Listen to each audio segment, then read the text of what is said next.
This is First Corinthians. This is First Corinthians chapter 11 and 14.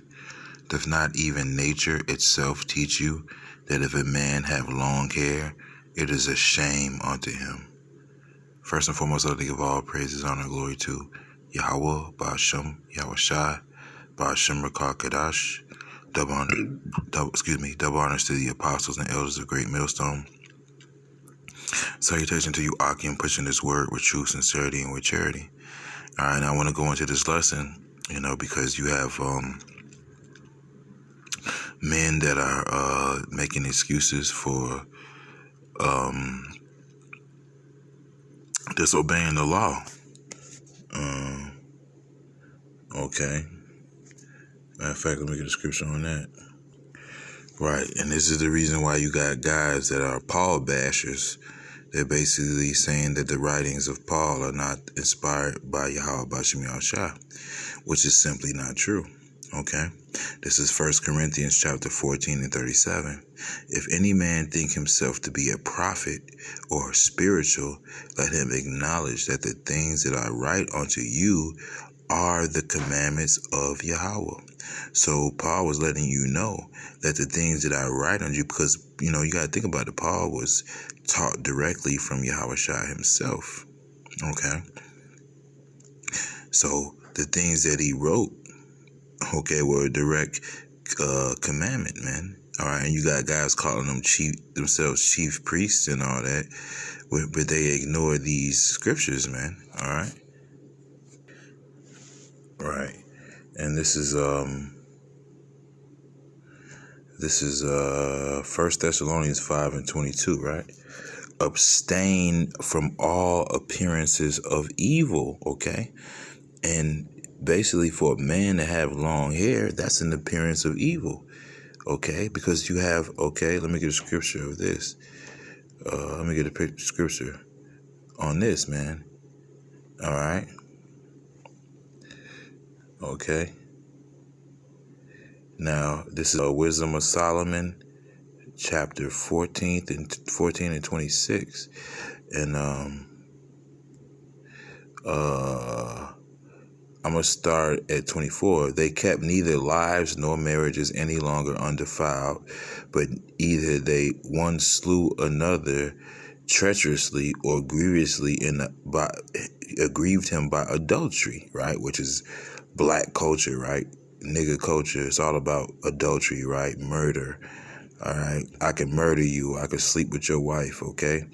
Wickedness. So that there reigned in all men without exception blood, manslaughter, theft, dissimulation, corruption, unfaithfulness, tumults, perjury, right? Okay. Disquieting of good men, forgetfulness of turns, defiling of souls. All right. That's man sleeping with man, woman sleeping with woman. Okay. Changing of kind, right? Changing of kind, disorder in marriages, adulteries, and shameless uncleanness, right? And what does changing of kind consist of?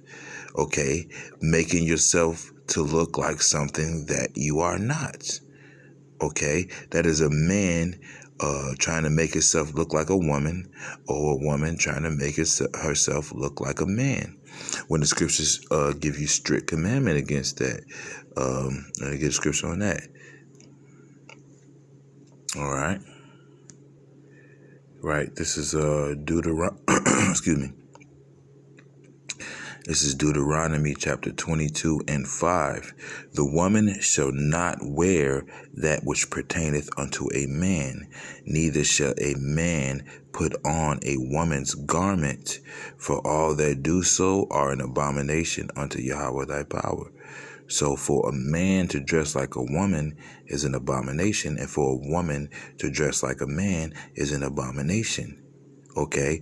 And one thing that pertaineth to a woman is long hair, man. Okay, I'm gonna get a scripture on that.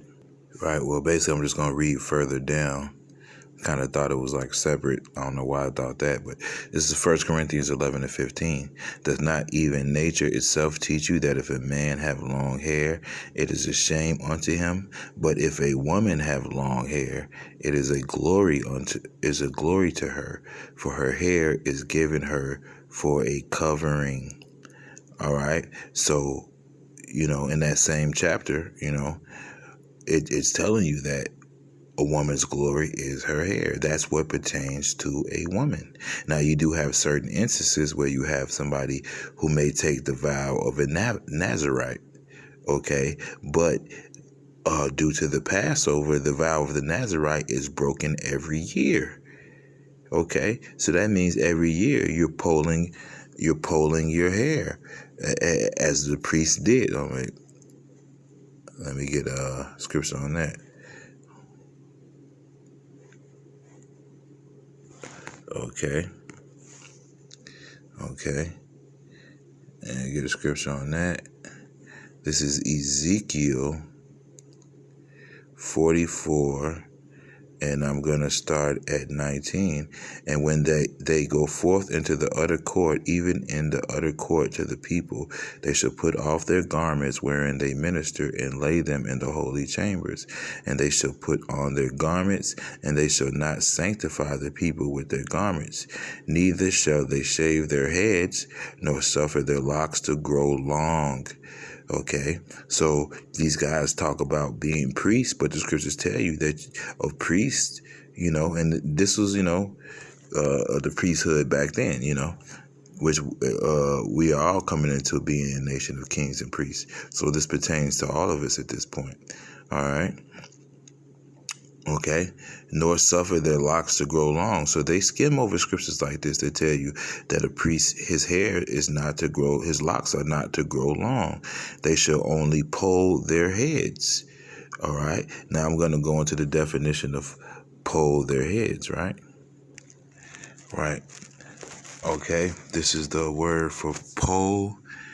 I think it's kawasham. Correct me if I'm wrong.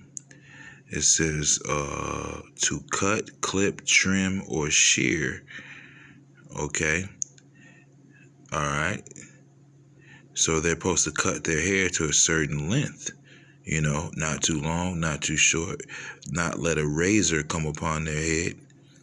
Okay, because as the law tells you that you're not supposed to make baldness on your head, man. All right. So, and the scriptures tell you, let me get another scripture on this, man, because we have our own laws, our own statutes we have to follow, man. And what you're seeing is men bringing in heathen customs, man. Dreadlocks is not an Israelite custom, man. All right. Long hair is not an Israelite custom. Like I said, even the men who kept the Nazirite vow in the past, when they kept the Nazirite vow, they only kept it up into the next, they were only able to keep it up into the next Passover, Now, of course, you have Samson. He was a Nazirite from birth, but how would he keep the Passover if he did not drink of the wine? So every Passover, that vow had to be broken and reinstated, right?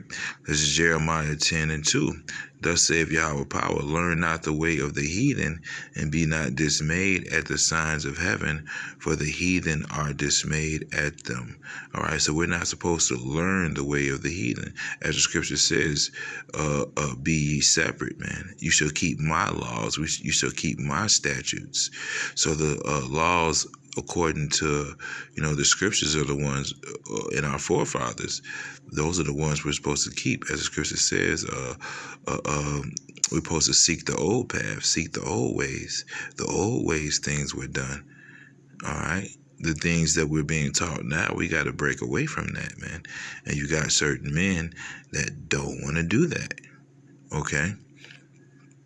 And for a man to have a long hair is a heathen custom. Dreadlocks is a heathen custom. Okay. You know, these are things that we had no such custom, man. This is things we learned from our slave masters, okay, and the other heathen nations that were around us, man.